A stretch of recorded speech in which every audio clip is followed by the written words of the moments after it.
పిల్లల్ని కానీ పెంచి పెద్ద చేసి ఈ వయసులో ఈ సమాజంలో అవగాహన కలిగించడం కోసం అంతర్జాతీయ వయోవృద్ధుల దినోత్సవం సందర్భంగా పెద్ద ఎత్తున తరలి వచ్చినటువంటి పెద్దలందరికీ తల్లులకు తండ్రులకు పెద్దలకు పాదాభివందనాలు తెలియజేస్తా ఉన్నాను. మన డైరెక్టర్ శైలజ గారు, అదేవిధంగా వికలాంగుల హ్యాండిక్యాప్ చైర్మన్ మా సోదరుడు వీరయ్య గారు, అదేవిధంగా వేదిక మీద ఉన్నటువంటి పెద్దలు మరియు సాంబశివరావు గారు, వ్యాఖ్యాత దక్షిణమూర్తి గారు, మరి ఈ సంఘం అధ్యక్షులకు అందరికీ హృదయపూర్వక నమస్కారాలు. ఈరోజు ప్రపంచవ్యాప్తంగా మరి వయోవృద్ధుల యొక్క దినోత్సవాన్ని మనం నిర్వహించుకుంటా ఉన్నాం. దీనికి ప్రధాన కారణం 1990 సంవత్సరంలో అంతర్జాతీయ ఐక్యరాజ్య సమితి మనకు ప్రకటించినటువంటి రోజు. ఈ యొక్క అంటే అక్టోబర్ 1 తారీఖు నాడు ఐక్యరాజ్య సమితి మన వృద్ధుల కోసం, మన వయోవృద్ధుల కోసం, పెద్దల కోసం, ముఖ్యంగా వృద్ధుల కంటే పెద్దల కోసం ప్రకటించిన రోజు అక్టోబర్ 1వ తారీఖు నాడు.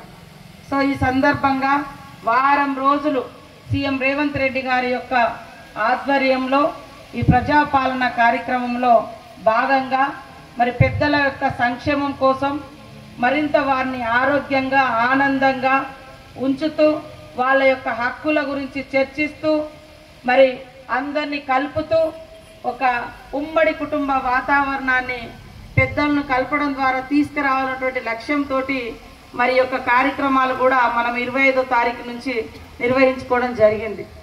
ముఖ్యంగా ప్రతి ఒక్కరు కూడా, నేనైనా మీరైనా తల్లిదండ్రులు లేకుండా మనం లేము. కానీ ఒక వయసు వచ్చిన తర్వాత తల్లిదండ్రులను మర్చిపోయి పిల్లల మీదనే దృష్టి పెడుతున్నాం. పిల్లల్ని చూసుకోవాల్సిందే, కానీ ఎట్లా ఉండాలి? నన్ను గన్న తల్లిదండ్రులను చూసుకోవాలి, నా పిల్లవాళ్ళు కూడా పెద్ద అయ్యేంత వరకు మనం చూసుకుంటాం. ఆ తర్వాత మరి ఆ పిల్లలు ఈ తల్లిదండ్రులను చూసుకోవాలి. కానీ ఇప్పుడు రాను రాను ఉమ్మడి కుటుంబ వ్యవస్థ, 3 తరాలు ఒకే ఇంట్లో ఒకే రూమ్లో కూడా, చిన్న గుడిసెలలో కూడా ఉన్నటువంటి రోజులు. కానీ ఈరోజు విశాలమైనటువంటి బంగ్లాలు ఉన్నా, పెద్ద పెద్ద ఫామ్ హౌజులు ఉన్నా, నేను, నా భార్య, నా కొడుకు, నా బిడ్డ అనే అటే వ్యవస్థ వచ్చేసింది. కన్న వాళ్ళు వద్దు, కనిపెంచిన వాళ్ళు వద్దు, ఇంకా తాత ముత్తాతలు అయితే అసలే వద్దు అనే సిస్టమ్ వచ్చింది. కానీ ఇది సమాజానికి చేటు. చాలామంది మరి ఎంతో గొప్ప గొప్ప ఉన్నత ఉద్యోగాలు చేస్తూ కూడా తల్లిదండ్రులు ముసలి వాళ్ళు అయితే, వయోవృద్ధులైతే వాళ్ళ ఇంట్లో వద్దు అని ఆశ్రమాలలో ఇస్తున్నారు. అంటే ఆ డబ్బుకు, ఆ హోదాకు ఏం విలువ అది నీ తల్లిదండ్రులు చూసుకున్నప్పుడు? అందుకే నేను ఒకటే చెప్తే, ఎక్కడికి వెళ్ళినా తల్లిదండ్రులు లేకుండా మనం లేవు. కాబట్టి మన పిల్లల భవిష్యత్తు మనం బాగుండాలంటే ఫస్ట్ మన తల్లిదండ్రుల భవిష్యత్తును బాగా చూసుకోవాలి. ఈ రోజులలో ఎట్లా ఉందంటే స్వార్థం. తండ్రి తల్లి పిల్లల కోసం నిస్వార్థంగా కష్టపడతాం. కానీ ఈ నా తండ్రి నా తల్లి నా ఇంట్లో ఉంటే నా ఇంట్లో పనికి చేయడానికి పనికి వస్తారా? వాళ్ళ ఏజ్ సహకరిస్తారా లేదా? నా బిడ్డల్ని కొడుకుల్ని ఇంట్లో ఉంటే చూసుకుంటారా లేదా?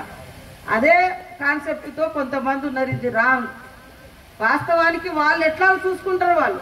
వాళ్ళకి చేతనైనంత వరకు వాళ్ళు పనిచేయగలుగుతారు. చేసిర్రు, పెద్ద చేసిర్రు, ప్రయోజకులను చేసిర్రు. ఇప్పుడు చిన్న పిల్లలకు వయోవృద్ధులకు తేడా లేదు. పెద్ద ఏజ్ వస్తుంటే వాళ్ళలో పిల్లల లక్షణాలు ఉంటాయి అంటారు. పిల్లలను గట్లా ఎట్లయితే నడిపిస్తామో పెద్దవాళ్ళని కూడా అట్లనే నడిపించాల్సి వస్తుంది. నడవలేని పరిస్థితులలో బెడ్ మీద ఉన్నటువంటి తల్లిదండ్రులను కూడా పిల్లలకి ఎట్లా గోరుముద్దలు పెడతామో వీళ్ళు పాపం స్వయంగా ఈ ఏజ్లో చాలా వరకు పక్షవాతం వస్తుంది, లేదా బాత్రూమ్లలో కింద పడిపోతారు, నడుస్తూ నడుస్తూ ఇట్లా అవుతుంటుంది, నడవలేని పరిస్థితి ఉంటుంది. కాబట్టి పిల్లలకి ఎట్లయితే గోరుముద్దలు పెడతామో ఈ వయసులో కూడా, పెద్ద వయసులో కూడా తల్లిదండ్రులకు ఆ రకంగా చూసుకోవాలి. టైం అనేది కేటాయించుకొని చేయాల్సిన అవసరం ఉంది. కాబట్టి మరి వయోవృద్ధుల కోసం, పెద్దల కోసం ఐక్యరాజ్య సమితి ప్రకటించినటువంటి మన యొక్క డే అక్టోబర్ 1. కానీ మనం 25వ తారీఖు నుంచి వివిధ రూపాలలో ర్యాలీలు, సమావేశాలు, మరి ఇతరత్ర ప్రోగ్రామ్స్ చేస్తూ ఈరోజు మరి వాకింగ్ పెట్టుకోవడం జరిగింది. ఎండ తీవ్రతగా ఉంది, మిమ్మల్ని ఎక్కువ నడిపియము, నడవద్దని కూడా నేను కూడా అంటున్నా. మీరు ఎందుకంటే పాపం పెద్దవాళ్ళు, ఇక్కడ నుంచి అక్కడ వరకు ఒక ట్రై చేద్దాం. అదేవిధంగా మాకు కూడా ఇష్టం లేదు ఈ వయోవృద్ధుల యొక్క కేర్ సెంటర్స్ పెంచాల్సిన పరిస్థితి వస్తుంది. కానీ ఇవి పెరగొద్దని అనుకుంటాం, కానీ పెంచుతున్నాం. ఎందుకంటే రోడ్డు మీద పడేసిపోతున్నారు. తల్లిదండ్రులు ఒక్కొక్కసారి ఆస్తుల కోసం, ఏదో భూముల కోసం, వాటి కోసం, వీటి కోసం చంపేస్తున్నటువంటి వ్యవస్థ వస్తుంది. దుర్మార్గమైనటువంటి ఆలోచనలు వస్తున్నాయి.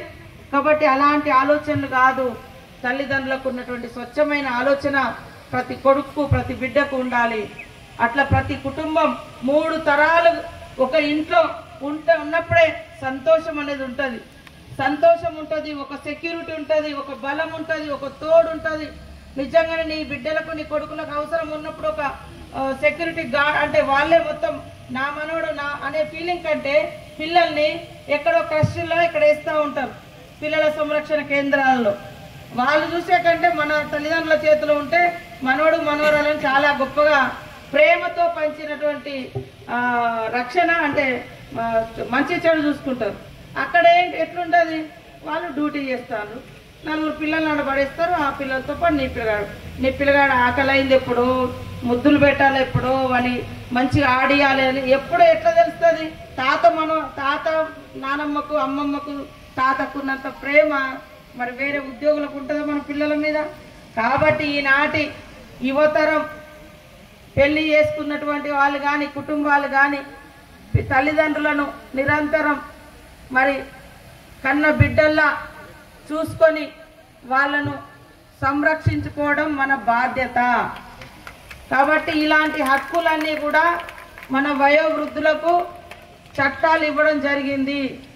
ఆ చట్టాలు ఉల్లంఘిస్తే ఖచ్చితంగా కేసు పెట్టి మరి మన కొడుకైనా పర్లేదు, మన బిడ్డ అయినా పర్లేదు, తప్పకుండా శిక్షించాల్సిందే. అందుకే నేను ఎక్కడికి వెళ్ళినా ఫస్ట్ నీ తల్లిదండ్రులను నువ్వు చూసుకుంటే రేపు నేను కూడా ఒక ఏజ్ వచ్చిన తర్వాత అప్పుడు నా పిల్లలు నన్ను చూసుకుంటారు. పిల్లలకు అది నేర్పియాలి. పిల్లలకు అరే నాయన నీకంటే నా అయ్యవ్వనే ముఖ్యము, ఎందుకంటే వాళ్ళు పెద్ద ఏజ్లో ఉన్నారు, నిన్ను కూడా చూస్తా, నిన్ను ఒక మార్గంలో పెట్టేదనక, కానీ వీళ్ళు పెద్ద ఏజ్ ఉన్నారని నేర్పియాలి, వాళ్ళకు చూసుకోవాలి, ఇది మన బాధ్యత అని. కాబట్టి ఆస్తులు చూసో, అంతస్తులు చూసో, అందం చూసో మురిసిపోవడం కాదు. ఇంట్లో ఉన్న పెద్దలను చూసి నా తల్లిదండ్రులు నేర్పిన విద్యాబుద్ధులతోటే నేను ఈ స్థాయికి వచ్చినా అని వాళ్ళని అపురూపంగా చూసుకునేందుకు కృషి చేయాల్సిన అవసరం ఈ నేటి సమాజం మీద ఉందని తెలియజేస్తా ఉన్నాము. అదేవిధంగా మరి మన పెద్దల కోసం మనం కూడా మన శిశు సంక్షేమ శాఖ, డిజేబుల్ అండ్ సీనియర్ సిటిజన్స్ శాఖ నుంచి అన్ని రకాలుగా మేము కేర్ తీసుకుంటాం. అదేవిధంగా నేను ఇంతకుముందే చెప్పిన మాకు ఇష్టం లేదు ఈ వయోవృద్ధుల కేర్ సెంటర్స్ పెంచడం, కానీ ఇక గత్యంతరం లేదు. ఎందుకంటే మిమ్మల్ని రోడ్ల మీద మేము వదిలేయదలుచుకోలే, మీ కష్టాలలో మిమ్మల్ని వదిలేయదలుచుకోలే. మన పిల్లలు ఏమైనా వదిలేస్తే కూడా ప్రభుత్వం, మీ ప్రభుత్వం, ప్రజాప్రభుత్వం, సీఎం రేవంత్ రెడ్డి గారి ప్రభుత్వం ఈడ హక్కున చేర్చుకోవాలని మరి ప్రతి జిల్లాలో ఓల్డ్ ఏజ్ హోమ్లు కట్టిస్తూ ఉన్నాం. అదేవిధంగా మరి పొద్దున్నక కూడా వచ్చి మీకు కావాల్సినటువంటి ఫీడింగ్ చిన్నపిల్లలకు ఇచ్చినట్టుగానే భోజనం కానీ ఇతరత్ర కానీ డే కేర్ సెంటర్స్ కూడా మనం పెట్టడం జరుగుతుంది. 2007లో తల్లిదండ్రుల పోషణ సంక్షేమ చట్టం, ఇలాంటి చట్టాన్ని కూడా ఆనాడు యూపీఏ ప్రభుత్వం